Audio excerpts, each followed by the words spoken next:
Was wäre denn schöner als jetzt im Bett liegen?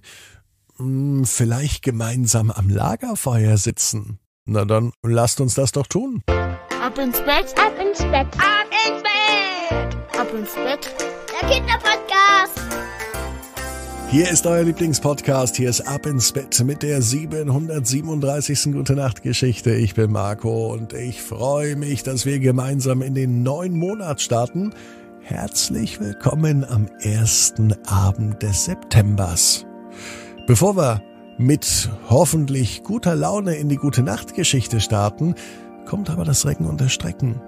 Nehmt die Arme und die Beine, die Hände und die Füße und reckt und streckt alles so weit weg vom Körper, wie es nur geht. Macht euch ganz, ganz lang, spannt jeden Muskel im Körper an.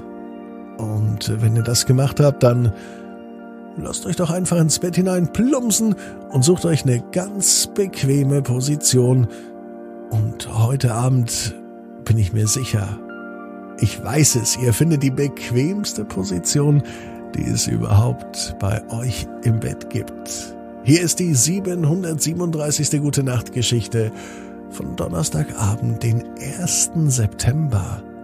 Melli und das Lagerfeuer. Melli ist ein ganz normales Mädchen. Es ist ein ganz normaler Donnerstag. Es kann sogar der heutige Donnerstag sein, als Melli in ihrem Bett liegt. Sie wäre nun überall lieber, nur nicht in ihrem Bett. Auf Schlafen hat sie überhaupt keine Lust. Die Sommerferien, die waren so schön. Überhaupt war der Sommer dieses Jahr richtig toll. Melli hatte verdammt viel Spaß. Sie war auf einem Sommercamp. Und dort hat es ihr richtig gut gefallen.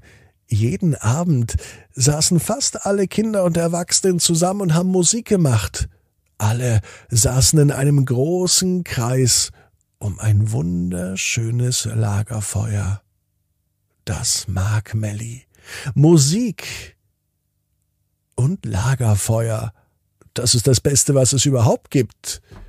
Doch jetzt und heute sieht es ganz anders aus. Es ist Donnerstagabend und Melli liegt im Bett. Einfach so. Ohne Musik. Und vor allem auch ohne Lagerfeuer. Warum muss das denn so sein, denkt sich Melli. Warum gibt es denn nicht heute ein Lagerfeuer? Ganz müde steht sie noch einmal auf. Am liebsten würde sie protestieren, trampeln. Aber dazu ist sie zu müde. Als sie nun aus dem Fenster sieht, sieht sie allerdings, dass ihre Eltern draußen sitzen. Und sie traut ihren Augen kaum. Was machen denn Mama und Papa da? Sie sitzen vor einem Lagerfeuer. Anscheinend hat es denen beiden im Sommercamp auch gefallen. So sehr, dass sie nun ein Lagerfeuer im Garten entzünden. Und Melli liegt im Bett und schläft. Na, da schau mal her, denkt sie sich. Die Eltern sind ganz schön frech. Was die sich so erlauben. Sie hätten doch zumindest fragen können, ob Melli mit dabei sein möchte. Aber nein, Mama und Papa genießen das Lagerfeuer ganz alleine. Doch nicht mehr lang.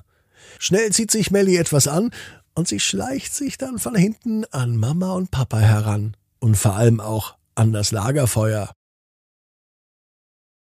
Mama und Papa werden sie sicher wieder reinschicken. Ab ins Bett. Schnell wieder schlafen. Und sie sitzen dann am Lagerfeuer. Das ist gemein. Doch als Melli nun direkt hinter ihren Eltern steht und hinter dem Lagerfeuer, da ist sie überrascht. Papa sagt, dass sie sich auf seinen Schoß setzen soll. Und Mama holt sogar eine Gitarre raus. Die hat sie erst neu gekauft nach dem Sommercamp. Und sie hat fleißig geübt. Die ersten Lieder kann sie schon spielen. Und es ist wunderschön, mit Mama, Papa, Melli und der Musik am Lagerfeuer zu sitzen. Es ist sogar so schön, dass Melli ganz schnell einschläft. Und Papa trägt sie wieder hoch ins Bett. Dort träumt Melli weiter vom Lagerfeuer, von der Musik. Und sie weiß außerdem Genau wie du. Jeder Traum kann in Erfüllung gehen. Du musst nur ganz fest dran glauben. Und jetzt heißt's, ab ins Bett. Träum was Schönes. Bis morgen, 18 Uhr. Ab ins Bett.net. Gute Nacht.